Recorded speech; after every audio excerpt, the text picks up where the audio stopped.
I remember going to a canon family reunion as a child. My mother was a canon. They handed out T-shirts and sweatshirts at this canon family reunion that had a picture on there of our ancestor, George Q. Cannon. This is Christopher Jones. His ancestor is something of a legend in the Church of Jesus Christ of Latter-day Saints. George Q. Cannon was a top church official and influential politician in the 1800s, at a time when Congress outlawed polygamy. There's a famous photo of him and other Latter-day Saint inmates who were imprisoned in a territorial prison for practicing polygamy. This is the picture on those family reunion sweatshirts he was talking about. So this is him in his prison stripes, smiling with 5 or 6 other Latter-day Saints. And I think the sweatshirt said Canon Pride or something like that, right? And it was a little bit tongue-in-cheek, but also very much like this badge of pride that we were supposed to wear, that this is who our ancestors were. They had fought for what they believed in. I grew up in suburban Dallas, Texas. I was one of few Latter-day Saints in my high school. And there was a certain amount of good-natured ribbing that would go on, teasing me about my faith, about my beliefs. And I sort of wore it as a badge of pride to stand up for my faith, to speak out about what we believed, what we didn't believe, clarifying that we were no longer polygamous in spite of my family pride in George Q. Cannon's imprisonment. But family stories are rarely so simple. When Christopher Jones was doing his PhD in early American history, his pride in the Cannon family line got complicated. We'd been assigned to look at this new website that had been released not too many years previously called the Transatlantic Slave Trade Database. A memory popped into my head from my childhood of my mother telling me about another one of our Cannon ancestors, George Q. Cannon's grandfather, also named George Cannon, almost in kind of hushed tones, clearly with a little bit of embarrassment, that this man, known within the family as Captain George Cannon, was a great sailor who also had captained multiple transatlantic slave trading voyages. So I went to search by captain name. I typed in Cannon, Common George, and sure enough, up popped 3 transatlantic slave trading voyages that he had captained. I don't know if I sort of audibly gasped, but internally certainly so. And I was sort of embarrassed enough by this realization to not be like, hey, look at this. This is my ancestor. So I just kind of kept it quiet. I mean, I had African-American students in that classroom with me, right? The last thing I wanted to do was out myself or my ancestors as their ancestors enslavers, right? Or those who were responsible for their enslavement. So it was sort of this horrifying realization, and I didn't quite know what to do with it at that point. I didn't realize That's that. an interesting question. You know, I've never heard of it from that So let's talk about that. Let's talk about I think you need to come over, stand in my shoes. Agree to disagree. This is Top of Mind. I'm Julie Rose. Today on the show, we're looking at the complicated power of family history. Some of us feel compelled to research our ancestors, while others couldn't care less.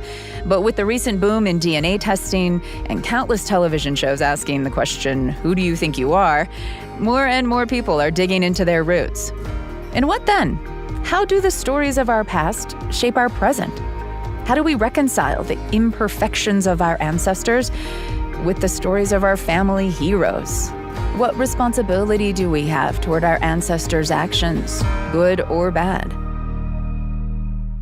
Christopher Jones was asking all those questions when he discovered the slave ship records of his ancestor on slavevoyages.org. I searched by captain, I typed in Cannon here, and it pulls up this 1798 voyage from Liverpool to Bonny, that's a port in West Africa, to Kingston, Jamaica in 1798 that delivered 414 enslaved individuals there. Captain Cannon would end up transporting more than 1,000 enslaved individuals to the Caribbean from Africa during the span of about 5 years. As Christopher Jones kept digging into this history, he learned that Captain Cannon, his ancestor, had kept a meticulous log of his voyages. Jones has one scanned on his iPad. So we start with just this marbled cover page, pretty typical of a late 18th century book. He takes meticulous account of latitude and longitude daily. He talks about what's happening. I'll show you a page here, hour by hour, in some instances, the direction they're traveling. And then some remarks his handwriting, here. do you This is think? his handwriting here, yes. Wow. He begins remarking on some of the enslaved individuals, although just in passing. So here he notes several slaves complaining of dangerous ILL, which is an abbreviation for illness. So several slaves complaining of dangerous illness. The next day he writes, the two before mentioned slaves, something better. So he notes he's remarking on their health. And this is vitally important to him as a captain of a slave ship because he needs to keep alive and in relatively good health as many of these enslaved individuals as he can so he can maximize his and the ship owner's profits when he sells the enslaved individuals. Yeah. Are the enslaved individuals named? They are not named. These are chattel. These are things to be purchased and sold.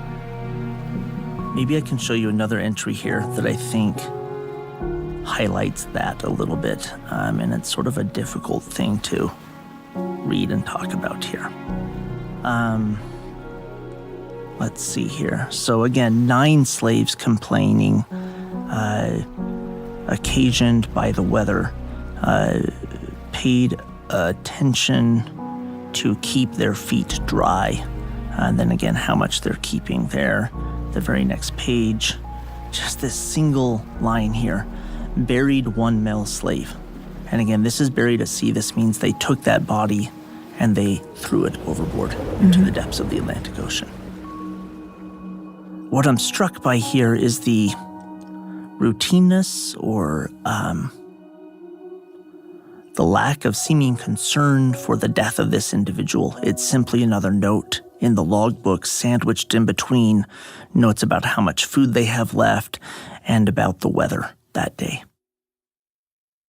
So do you still feel as proud and as strengthened by your canon line, by your membership in this line that bestowed so much energy and confidence in you as a child? I still find inspiration and strength in that family history, but it has been complicated and nuanced, I think, in really important ways. And ultimately, I think that I can draw strength from those darker aspects of that history as well. Like what? My support for and interest in racial justice, in combating racism in society today. I feel something of an obligation to do that, in part because of my own ancestors' shortcomings on that front.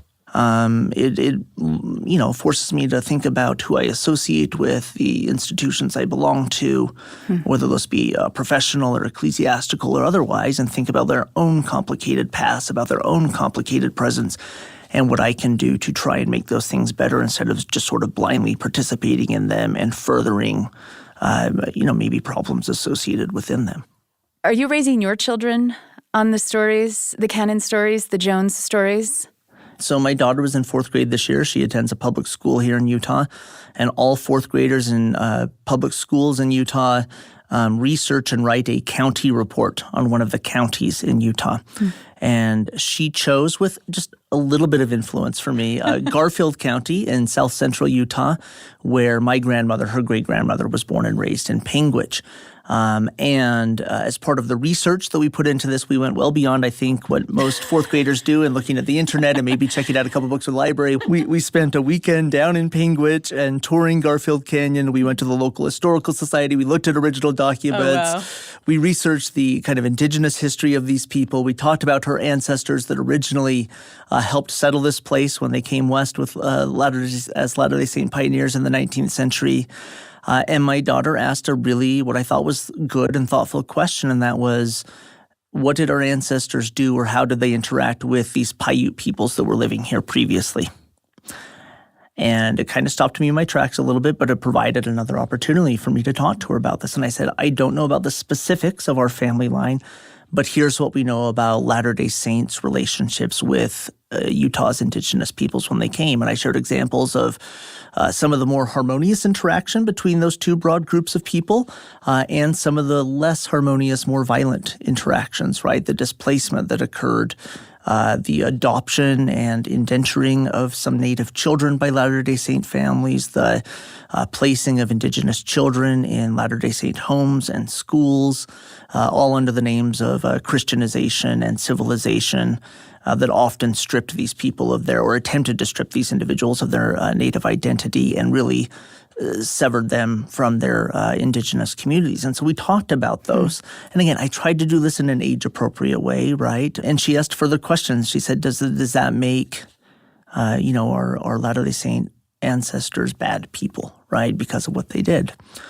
And I said, I don't know if it makes them bad people or not, but I don't think that we need to shy away from criticizing and, if need be, condemning their actions, of recognizing where they were wrong. Do you worry that you're robbing her of the sort of thrilling sense of belonging and strength that a far more simplistic, rosy depiction of your ancestors gave you as a kid? I don't think so. I think it's just as important for them to understand that these sort of complexities, these sort of difficulties, these sort of societal struggles have always been with us, and that our own family members, our own ancestors participated in various ways and on various sides in those conflicts. Christopher Jones is now a professor at Brigham Young University.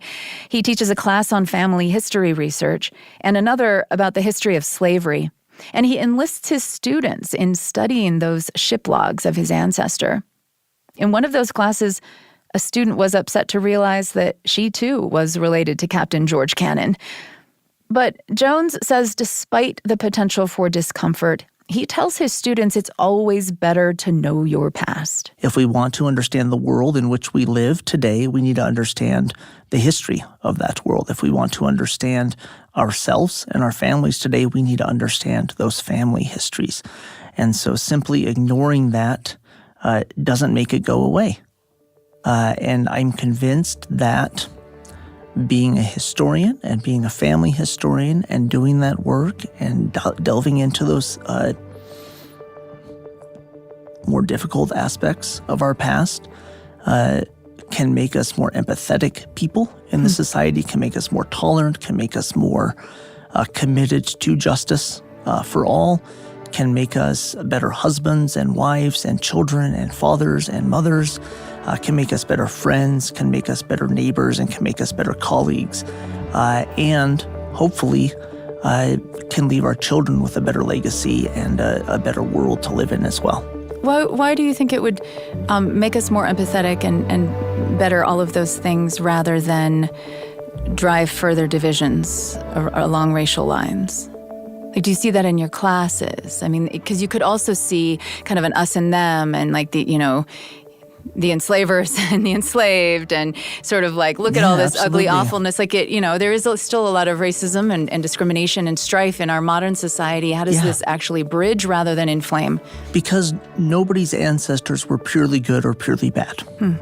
Nobody's ancestors were purely oppressors or purely oppressed, right? In my slavery and the slave trade class, we talk obviously not only about white American enslavers and European slave traders, but also Africans who bought and sold fellow Africans to European slave traders who actively participated in the slave trade, right? And so there's African Americans in the United States today who have enslaved ancestors, and those same individuals might also have ancestors that sold other ancestors, that sold other Africans into slavery, that forcefully captured them, right? I have Latter-day Saint pioneer ancestors who were persecuted and driven from their homes, and those same Latter-day Saint ancestors persecuted and drove Indigenous people from their homes. They did both of those things. I would like to think that I'm a good person that is trying to make the world better. I'm also surely complicit in all sorts of bad things that my grandchildren, great-grandchildren will notice about me that I'm either unaware of or that I'm not committed enough to eradicating at this point in my life. None of us are purely good or purely bad, and none of our ancestors were. This is the human experience. Christopher Jones is a history professor at Brigham Young University. His urge to learn about his past is both professional and personal. But what drives the desire to know where we come from for the rest of us? Evolutionary scientists suggest it may be wired in our DNA to seek our kin as a survival tactic. And there are countless stories of adopted children feeling compelled to find their biological relatives, feeling like something fundamental is missing in their understanding of themselves. Which makes the next story we're about to hear all the more interesting. I had a relatively idyllic childhood. And, I was as well loved by my adoptive parents as I believe they could have loved any natural child of their own. And I just felt no need to go look any further than that. And then at the age of 69, Edward DeGangi changed his mind. And finding his biological roots gave him meaning he didn't even know he was missing. I'm Julie Rose. This is Top of Mind.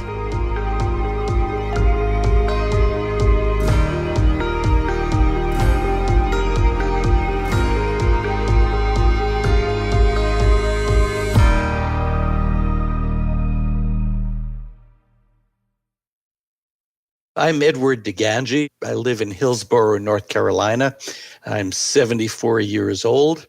And back in 2017, as I approached my 69th birthday, I began a search for the woman who had placed me for adoption at the time of my birth.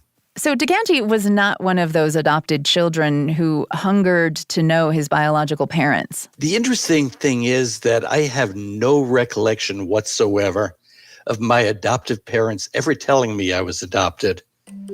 Sometime probably before my 10th birthday, I was going through a fireproof box that my adoptive parents kept all their important documents in, and they were out for the day, and I think some kids decided they were going to go through the liquor cabinet. I decided I would go through the metal box. And there was a folder in it, and I pulled out an envelope that had my mother's name on it.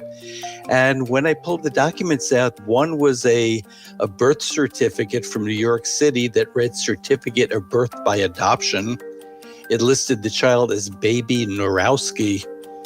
And then the second document I pulled out was the adoption decree that placed me in the arms of my adoptive parents. And that decree had my parents' signatures on it, the name of their attorney, and the signature of a woman whose name I did not recognize, Genevieve Norowski. And that woman turned out to be my birth mother. It would be 60 years before he would think about that name again. I never brought it up with my parents. I took the approach, I believe, that if my parents weren't talking about it, then this is something I wasn't supposed to talk about either. Plus, he says he had a good life as the only child of adoptive parents who couldn't have kids and wanted him desperately.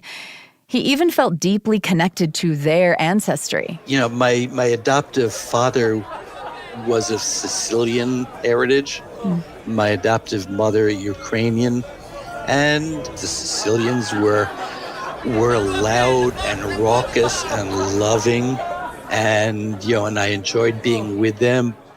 The Ukrainians were kind of the opposite. They were reserved and a little cooler, but something in me made me identify more with them than I did with the Italians. And I think perhaps maybe I was a quieter, more reserved person. He was especially close to his Ukrainian grandmother, who spoke very little English, but had a big garden at her home in Long Island. In fact, it was that grandmother who would ultimately lead him to finding his biological family. Here's what happened. When DeGangi was almost 69, he went to a funeral for his wife's father, which took place near the cemetery where his Ukrainian grandparents were buried. So while we were there, we took the opportunity to go and visit this other cemetery. As I stood over that grave, my first thought was, let me go and pursue the story of the family that adopted me. So this was the first time that doing family history research had ever crossed his mind. But now was a great time to start, partly because he was retired and had some time on his hands. Strange as it sounds, though, it did not occur to Deganji to look for his biological roots. His only interest was digging into the history of those adopted Ukrainian relatives he'd felt so connected to. But when I realized how quickly information surfaced, something clicked in my head and I said, if it's that easy, let me go back and get that piece of paper with my birth mother's name on it and see what I can find there. And that's where the journey truly began. So I went to our local library and I got on Ancestry.com. I typed in the name and I sat there for some time with my finger over the enter button, just kind of wondering, okay, what will this open up? What will I find, if anything? And I finally pressed that button and I felt I was looking into a family's bedroom window because so much information just started to roll out to me. The first thing he clicked on was an immigration visa for his birth mother, Genevieve Norowski, to visit Rio de Janeiro about 9 months after she gave birth to Edward. Now, this was not the teenaged pregnancy he had always assumed was his birth story. By the birth date listed on it, she was not the high school girl I imagined she was. She was 23 years old when I was born. So that kind of upset the narrative that I had formed in my own mind. And the other piece was it listed her profession as an artista. But what was the real meaningful piece was my mother's picture was attached to it. That was the first time you'd seen her face. It was the first time I saw her face. Did you spend a lot of time looking at that picture? Well, yeah, I sat in the library looking at it, seeing do I see myself in her face? And I think it's a step into the unknown. I had spent 69 years knowing who my parents were, and I always identified my adoptive parents as my parents, knowing who my family was, identifying their families as my family. And all of a sudden, this opened a door to something that was totally unknown to me. And I pressed that button and couldn't get enough at that point. Really? So at that point, it was like... Oh, I was hooked. So were you spending a lot of time doing it at that point then, trying to research her story? I spent a lot of time at the library. Deganji discovered his mother had been a professional ice skater. My mother left New York City at the age of 17 and traveled across the United States alone by train to join an ice skating troupe in Vancouver, British Columbia. By the time she was 23, she made her way from the ensemble cast to marquee performer with the Ice Follies, which spent every summer in San Francisco. This was a major production with upwards of 70 ice skaters. And there were production numbers, typically each number centered around one or two or sometimes four performers who were the focus of that performance. And my mother was one of those performers, along with a partner who she was recruited with. And they were what was called adagio skaters. They were very much acrobatic skaters. Lifts and spins and throws. I ultimately met my mother's roommate from that period in time, and she just shook her head. She said, I never knew that your mother was pregnant. I can't believe she did those things while she had you in her. Deganji found evidence that his mother had a summer fling with a man in San Francisco who likely never knew she was pregnant. She hid it and left the Ice Follies to give birth secretly in New York and place him for adoption before returning to the rink. The discoveries didn't stop there. By the time Deganji began his search, both his biological parents had died. But through DNA testing, he learned he had half-siblings. He was not an only child. I'm the big brother, which came quite unexpectedly to me. You know, this journey was so filled with coincidences and positive discoveries that it was sort of the thought of this, it cannot be this simple. Do you think that your life would have been better had you been raised by either one of your birth parents? I could tell you that my paternal half-brother in that first day's conversation, said, I don't know who your adoptive parents were, but I can tell you, you did better being raised by them than if you had been raised by my father. Part of Deganji does wish he'd started this research early enough to actually meet his biological parents. On my birth mother's side, my regret is solely that I did not have the opportunity to tell her that, I was grateful for what she had done, and I would like to have given her the peace of mind that, that what she had done was a good thing and had a positive outcome. Almost to thank her. Yeah, absolutely. That would have been the first words out of my mouth. What difference has it made, this research that you were able to do, these answers you were able to get? Well, I think it's brought a sense of completion where I didn't know I was incomplete, if that makes sense. There was always that curiosity about, okay, who would give away the good kid? Yeah. And now I know, what the circumstances were. And you know how he always felt closer to his adopted mother's side of the family, the grandmother from Ukraine with the big garden? Well, guess where Deganji's biological mother's family is from? Those people were basically peasant farmers from Ukraine or southeastern Poland who came here in the 1880s and right outside of New York City established a farm. That was the first thing that struck me. It was almost, I knew it. But those people, by and large, are unknown.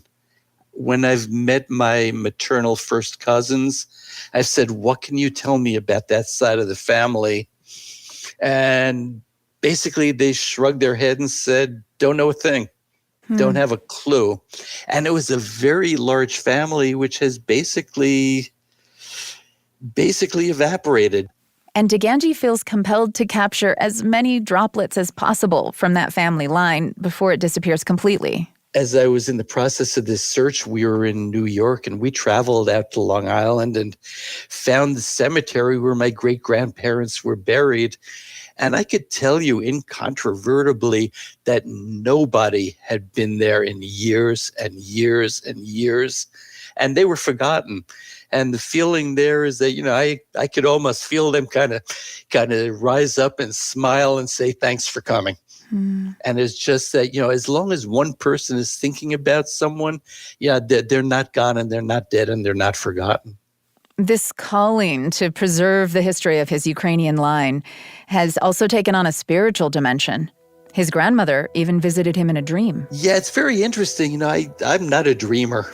But Deganji had recently been speaking with some cousins about this grandmother. And there was a comment made by one of my cousins at one point that our grandmother was a very dour person. I said, well, do you know why she was so dour? No, she had it good to be off that farm. And I said, did anything ever happen there? Not that I know about. Then Deganji found mention of his relatives in an old newspaper article from around the time his grandmother would have been 6 years old. And there is this story which I found just a tiny, tiny little blip in an old newspaper.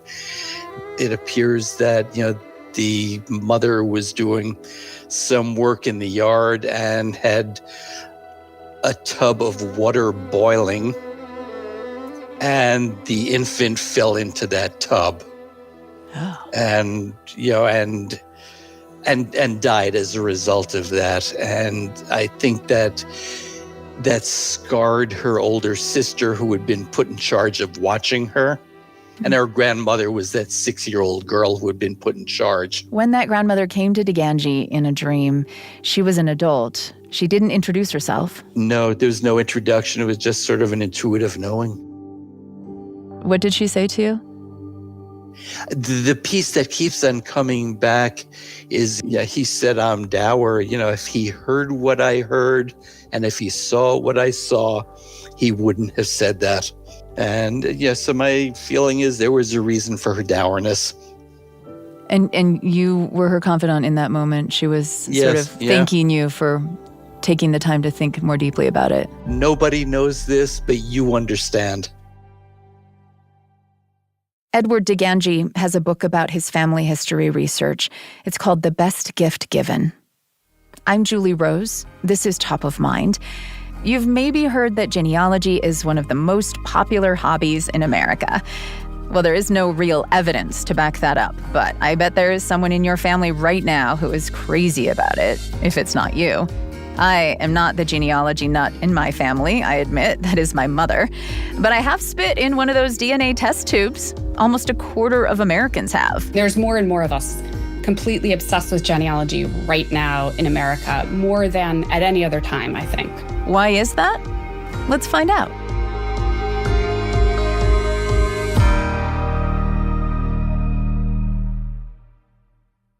Several years ago, Libby Copeland wrote an article for the Washington Post about families uncovering surprises, often really upsetting ones, through DNA ancestry testing. And then so many readers reached out with their own stories that Copeland decided to write a whole book. It's called The Lost Family. I think a lot of folks are trying to define who they are and sort of where they are on this earth and in this place and time, right? And a lot of us, particularly in America, feel some sense of displacement. If you grow up in a particular, European country in a fairly, say, homogeneous region where your people go back many generations, you're not just necessarily so curious about who you are and where you come from because you come from there. Right? You might be really quite steeped in your community and the history of your community. Whereas you look at modern America and how sort of much we travel around and how apart we are from our roots, right? Not just roots on the other side of the ocean in terms of your ancestors, but also maybe you grew up in a small town in Ohio and then you moved to LA. So part of this is this sort of American story, right? The fact that most of us who live in the United States come from someplace else. And many of us, our people came over at points in time when the name of the game in the United States was assimilation.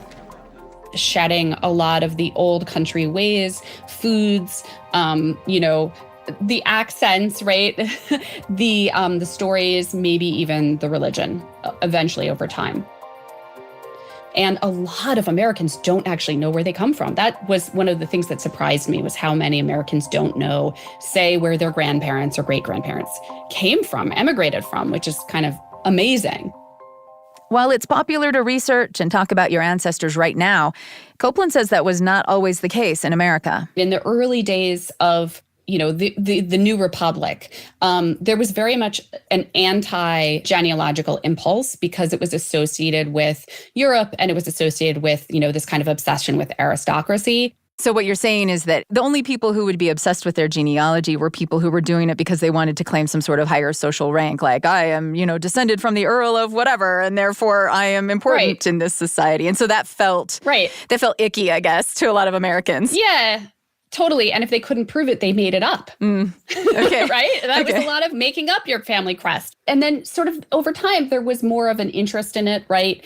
And there were times in history when it was kind of seen as, laudatory to come from sort of humble ancestors. But then there were times, particularly when there was, great obsession with the idea of superior and inferior races, ethnicities, and stocks in the United States, that you wanted to come from, the better class, the better race. So Copeland says Americans have always been picking and choosing from our family trees what to emphasize, what to downplay.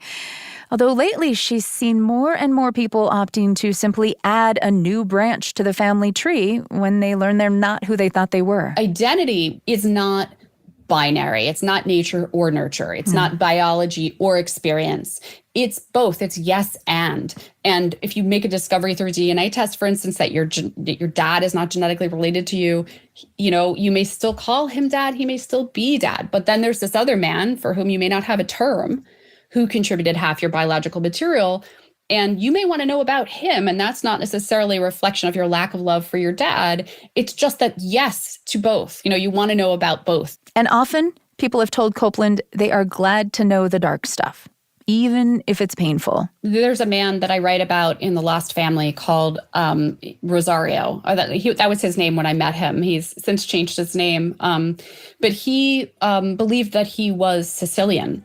This was what his mother told him that he and his brother were when they were growing up. She told them that in part because she wanted to explain they had this very, thick, dark hair, very curly. And it was her way of sort of explaining that. And as Rosario grew up, he was very identified with his Italian ethnicity. He even changed his name to Rosario. So he took on an Italian name. He learned to sing opera. He joined the Catholic Church. He married an Italian-American woman. He proposed to her in Italy, right? Like he was fully Italian. But in fact, he did not have anyone in his family that could support this story, because the story wasn't true. The story was a fiction that his mother had given him, like a kind fiction, because she was trying to protect him. And protect him from what? Protect him from the truth, which was that she was biracial. And her father was Black, her mother was white. Their relationship had been really criminalized in this small rural white community in Vermont in the middle of the 20th century. And she had been subjected to a lot of sort of racial slurs as she was growing up. So she was sort of pale enough that she could pass as white. And when she married, she decided she wasn't going to tell her children about this, right? She was going to shield them from it. So this was where the Sicilian story came in. Rosario is in his, I want to say, late 40s, early 50s, when he starts figuring this out, because he starts getting into genealogy and also DNA testing. And it changes his identity profoundly, right? And he wrestles with it.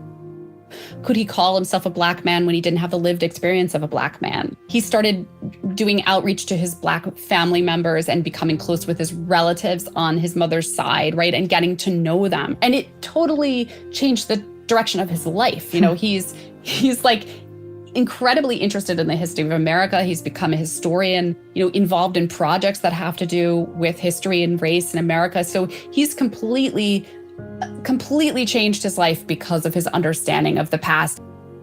It is a bittersweet thing, right? Because sometimes in history, there's incredible cruelties that we discover when we do genealogy. There's incredible sacrifices that people made.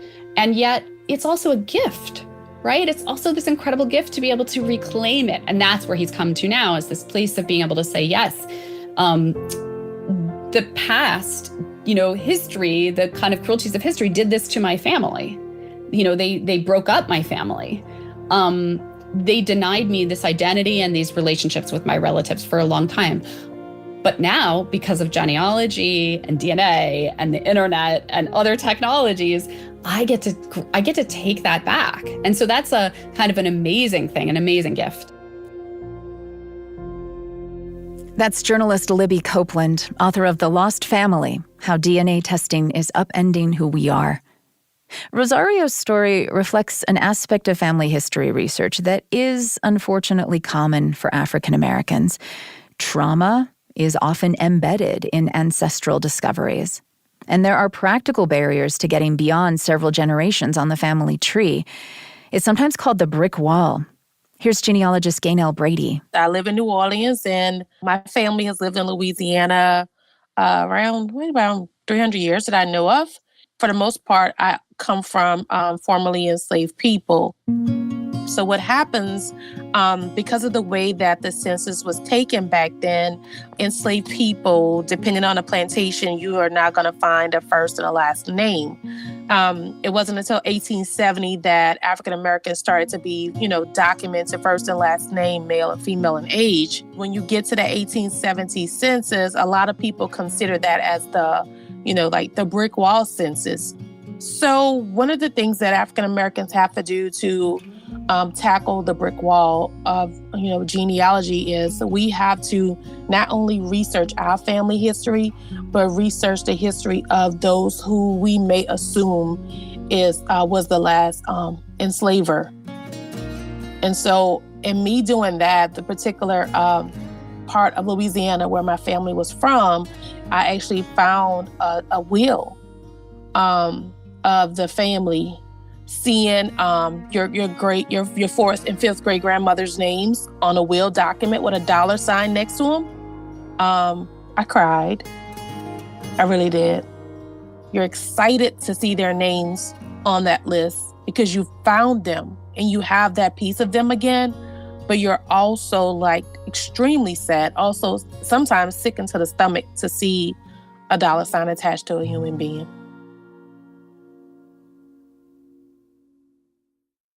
When did you first personally start researching your family history? Unofficially, I started like very young. I was always that grandchild that always asked a lot of questions. Stuff like, hey, grandma, was your grandmother a slave? Just stuff like that. She says the year 2005 was a turning point. My sister died in Hurricane Katrina. So experiencing, that loss, and then watching my community feel pain every time we can't recover a photo that was badly damaged in a storm, or just the amount of information that we lost in losing so many relatives in a storm, it made me realize that, hey, this is so important to start to preserve and share our stories. And then so in 2007, 2 years after Hurricane Katrina hit New Orleans, I gave birth to a son. And at that moment, I realized that, hey, studying family history isn't just important for me, but it's more important for my children, especially a son who will carry my husband's name down. So I just started that journey. Gaynell Brady's research has led her to develop a deep connection with a number of women in her family tree, some who were enslaved. She started a company called Our Mammies to share their stories. Often she'll dress up as one of her ancestors and give presentations to schools and community groups. She also coaches other people in their family history research. Sometimes pushing through the brick wall has required visiting the former plantations where her ancestors were enslaved, returning to the scene of violent events. I feel pain when I see death certificates for family members who I know experienced some type of death that was caused by racism. And then I kind of learned that with, studying African-American history and genealogy, some things people do know, but they're just too painful to discuss. And so just understanding like some of the events that happened in the family, like eventually my dad told me a story about how he went back to the plantation at a very young age and he was almost forced to go and work pretty much as a sharecropper. And my dad was born in 1947. And my paternal side didn't actually leave that plantation until my grandmother was pregnant with my dad. And it's so weird on that particular line as well, because the plantation was owned by a free person of color. So my family was enslaved by relatives. It's kind of weird to explain it, like my fourth great grandfather was my enslaver, but also my relative, because of all of the intermixing in the area. So that one is a difficult pill to swallow, like to see the overseer on the plantation, like, wow, you're my cousin. And in fact, all the way to the 1870s, you see them living next door to each other. I just tell myself, hey, G, you're about to open Pandora's box. But it's okay, because even though I'm opening Pandora's box, I am gaining so much of strength from these stories. A couple of years back, when I was a park ranger down at John Lafitte's, I lost hearing on my left ear. And oh my God, I was hurt. I cried for days. I experienced like really deep depression. I didn't want to do genealogy. I didn't want to go to Disney store. I didn't want to do anything. And when I didn't do the two, I didn't go to Disney store and I didn't want to do genealogy, my husband knew there was a problem. So he did something. I don't know how he knew to do it. He put me in a car and he drove me to St. Francisville, Louisiana. And that's where my paternal ancestors were enslaved. And when I stepped out of the car, I put one foot on the ground. I felt this strong wind and I heard this voice It was a very calm voice, and it said, "You are going to be okay." And I heard that voice in my left ear, which is my the ear that I lost the hearing. I heard the voice in that ear. And I never, I couldn't explain it, but it was like what I needed to hear at that time. I hopped right back in the car. I didn't put 2 feet on the ground. I only put 1. And when I heard that voice, I got back in the car. I looked at my husband and said, "I'm okay." And I was perfectly fine thereafter. What was that voice? Whose was it, do you think? I believe it was my grandma, Lizzie. She's my 3rd great grandmother, and she was a midwife in St. Francisville. Brady says she has heard the voices of the women in her family tree a number of times, and she often gives voice to them when she dresses up and portrays them in community presentations. Mama Bell is one of her favorites. Anyone who knows me knows how much I love my Mama Bell, and Mama Bell is my 2nd great grandmother. Her photo was like the one photo that you could find in everyone's household. She would be like our queen, right? And when I started looking into her life and understanding that she got married very young, 14, 15 years old. And the fact that she was so young, she raised her sisters, she raised her kids, she raised her grandkids, and even her great-grandkids. Born in 1888, sharecropping, supporting her husband when he got injured in a sawmill, and then coming uptown to New Orleans and working as a domestic servant and a baker, maintaining the family and working and being just a pillar in the community. It just let me know, like, whoa, that's the level I want to be at. I want to be at Mama Bell's level. I did a presentation on her at the Historical Society, and this guy told me that he knew of my Mama Bell and that his grandmother often talked about her. And he was a white guy. And he said, "I believe I have a photo of your Mama Bell." And he did. And why would why would a white family have been talking about her and had a photo of her? Because Mama Bell worked for his family. And to know that she meant that to them, but she meant way more than that to us. Mama Bell also highlights for Brady the way that every inspiring story in her family history is threaded with a vein of trauma, too.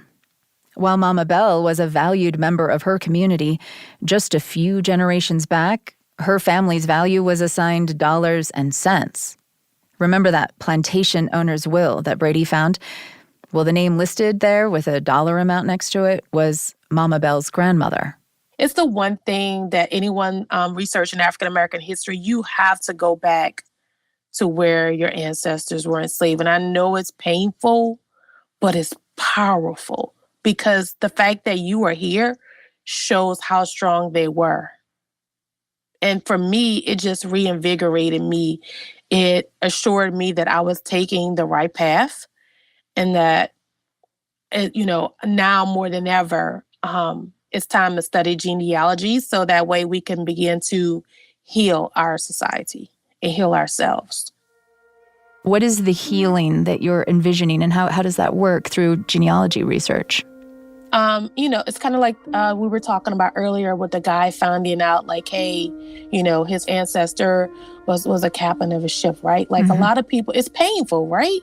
Like, and a lot of people just feel like the shame of their ancestors. Start that healing process.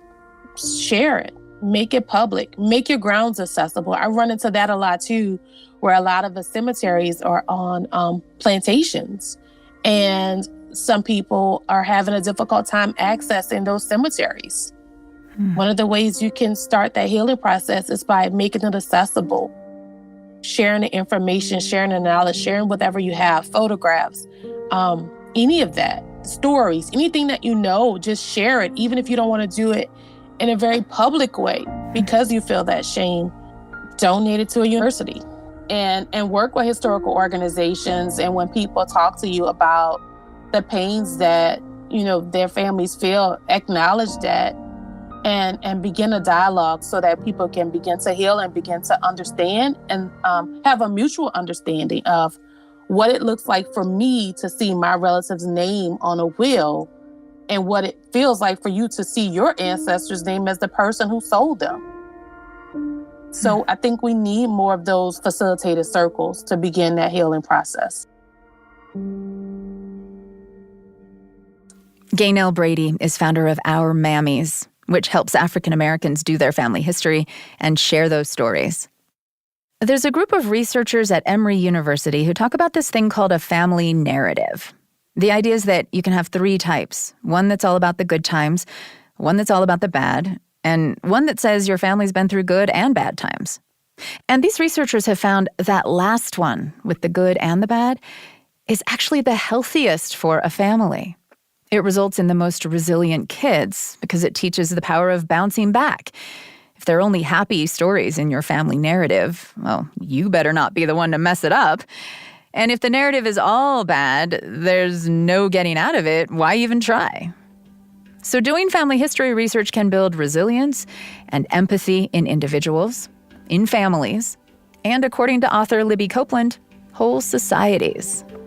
I do think that knowing that you're connected to a specific person from the past makes the past real to you, right? You've got, this such and such person that was my great uncle died in the Spanish flu, for instance, right? But there were millions of other people who died in the Spanish flu. Until I make the discovery that this family member died, that pandemic might not seem real to me. What picking out an individual from the past, and particularly from our own line, does is it makes us able to relate to people who otherwise might seem really weird and not like us. It's hard to relate to people in the past until you put them in your own family.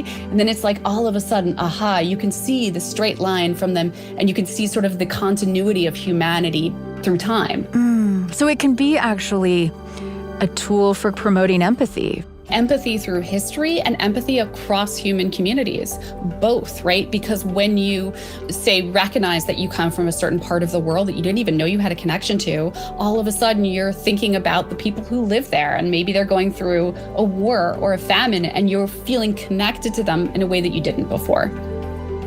I was thinking about the example of if you know that you have an ancestor who died in the Spanish flu.